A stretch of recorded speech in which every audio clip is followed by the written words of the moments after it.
I don't want to be a product of my environment. I want my environment to be a product of me. They say it's all about the money. I say it's all about the passion. Whether it comes to getting money or it comes to this rapping, I'ma put it together. Pick up the pieces when it fall down. I'ma put it together. Forever in my own lane, putting it down. Look, I get it. Nostalgia, it's a hell of a drug. When people talk about Michael Jordan on the Washington Wizards, they act like it was some tragic, unwatchable fever dream. They talk about it like watching your childhood superhero try to file income taxes. Oh, he shouldn't have come back. He ruined the mythos. He looked human. Shut up. Seriously.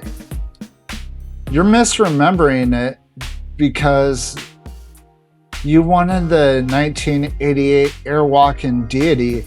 Instead, you got a 39-year-old man playing chess while everybody else was playing checkers. Today, we're throwing out the lazy consensus. We're breaking down what old man Jordan actually accomplished and how he completely reinvented his game out of pure stubborn necessity, and why his Washington tenure was low-key a masterclass in basketball IQ that nobody gave him credit for. Grab a drink, we're setting the record straight. I'm JK, and we're gonna break this down. Thank you guys. Michael blocked by Artest. Oakley to Mercer. Mercer on the run. Oh, what a play. What a defensive play. A two-hand block, steal, game, set, match. Watch this. Here comes Mercer on in. Michael not there, but here he is. What a defensive play by Michael Jordan. Look at him. He slammed it against the board. A great player who never gives up on a play. Let's hit you with the first hot take. Here it is, guys. You ready? Michael Jordan was actually a more technically skilled basketball player than prime Bulls Jordan. Now, hear me out for a second before you drop an angry essay in the comments, guys. In Chicago, Jordan was a physical cheat code. He could jump over your entire team, double pump in midair, change his mind, eat a snack, take his wife out to dinner, and then lay it in. His athleticism covered up the rare times his execution wasn't pixel perfect. In Washington, his knees were shot. The burst was gone. The explosiveness? Barely hanging on by a thread. So what did he do? He stripped his game down to pure surgical fundamentals. He couldn't blow by you anymore, so he mastered the art of leverage. His post-up game became a horror movie for defenders. He perfected the jab step, the shoulder fake, the unguardable turnaround jumper. He was dropping 40 and 50 points on NBA athletes while barely lifting his feet off the ground. Think about that for a second. If you take away the prime athleticism for 95% of today's NBA superstars, they'll become bench warmers overnight. Jordan lost his elite verticality and still dropped 51 points on the Hornets at age 38. That isn't just talent. That's pure distilled mastery of basketball mechanics. He proved that he wasn't just an athletic freak. He was the smartest guy on the court. Now, in this next segment, we're going to talk about what people love to pretend never happened, especially LeBron James fanboys and girls. If Michael Jordan doesn't tear his meniscus in February of 2002, he doesn't just drag a miserable bottom-dwelling Wizards team to the playoffs. He's in legitimate MVP conversation at 39 years old.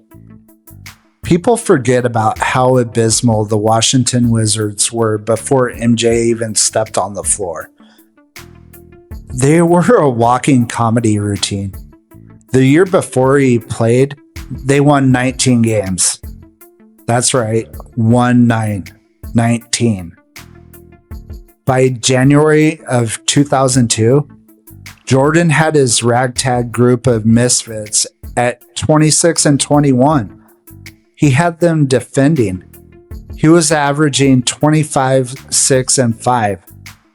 He went on a run where he dropped 51, then 45, then 29, back to back to back. The arena was packed every single night. The culture shifted entirely because one guy refused to let them suck. And let's address the elephant in the room. His efficiency took a hit because he was literally carrying the offense solo while learning how to play through constant knee pain. He didn't come back for a victory lap or a sneaker promotion. He came back because he was an addict for competition, and for a solid 3 months, an almost 40-year-old man was out playing prime Kobe, prime Carter, and prime Iverson on a blown out knee. Let that sink in for a sec. Now let's clear up one of the biggest misconceptions about this entire era. Why did he even come back in the first place? And why did he sign for absolute pennies? When Jordan announced his second comeback in September 2001, critics immediately claimed it was a cash grab or an ego trip. But look at the numbers. He was already part owner and president of basketball operations for the Wizards. To play, NBA rules required him to divest his ownership stake. He gave up executive power for a player's uniform and his salary. He signed a 2-year deal for $1 million a year, the literal veteran's minimum. Why? Because it wasn't about the money. In fact, he announced that his entire first year salary, every single cent of that $1 million, was being donated directly to relief funds for the victims of the 9/11 attacks, which had occurred just 2 weeks before his announcement. He wanted to build Wizards culture from the inside because his front office moves weren't working fast enough. He was frustrated watching from a suit, believing the young players didn't know how to win. He put his money where his mouth was. He sacrificed his executive control, gave away his earnings, and stepped onto the floor to show him himself. Of course, reality always collects its debt. In knee surgery territory, Father Time remains undefeated. Jordan tore his lateral meniscus, tried to come back too early because, again, he physically couldn't stop himself from competing, and the Wizards collapsed. They missed the playoffs, finishing 37 and 45, and the aftermath wasn't pretty. The locker room dynamic was toxic. You had young guys who grew up with Jordan posters on their walls suddenly being screamed at by the actual poster. Guys like Kwame Brown weren't built for the psychotic intensity of Jordan's mental warfare. Jordan was playing with the 1990s mindset in the 2000s locker room, and the culture clash was brutal. When the front office essentially ousted him after the 2003 season, refusing to restore his ownership stake, it left a bitter taste in everyone's mouth. People used that sad ending to rewrite the entire narrative, acting like the whole experiment was a failure, when in reality, Wizards Jordan was my favorite Jordan, probably because of the fundamentals that he displayed while he was on the court. Yes, it wasn't exciting as the 3 other eras of his career, but it taught a young generation how to maneuver with the ball without running around the court acting like a toddler, learning to play the game that today's athletes use. Man, look at that young man right there. I had my head bald just like MJ, man. Everybody wanted to have a bald head. Look at how good MJ was at 40. What was he, 49 years old in that picture? Look, this is what I want to say.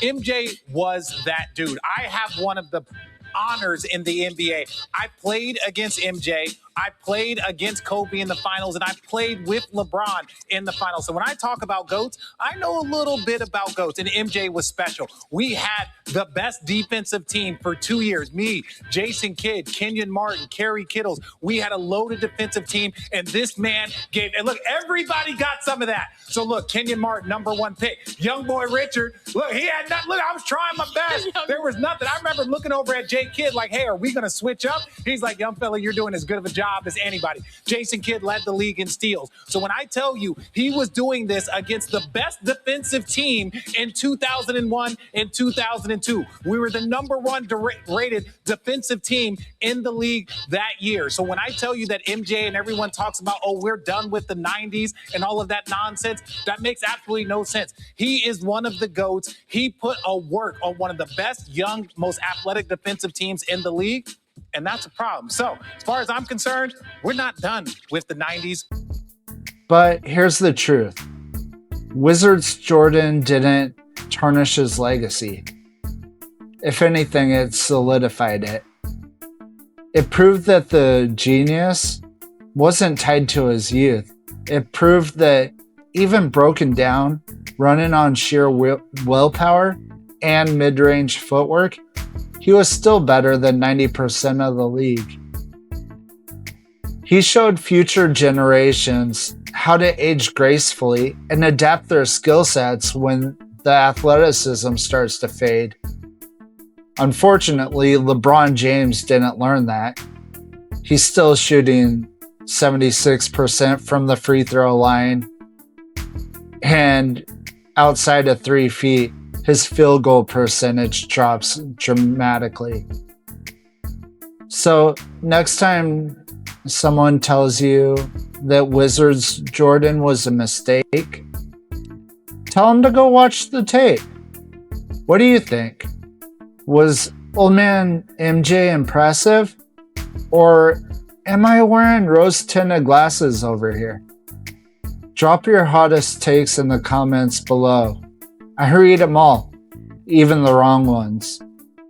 Don't forget to hit like, subscribe, and turn on notifications so you don't miss an upload. I'll see you guys on the next one. I'm JK, and I just broke it down. Thank you guys.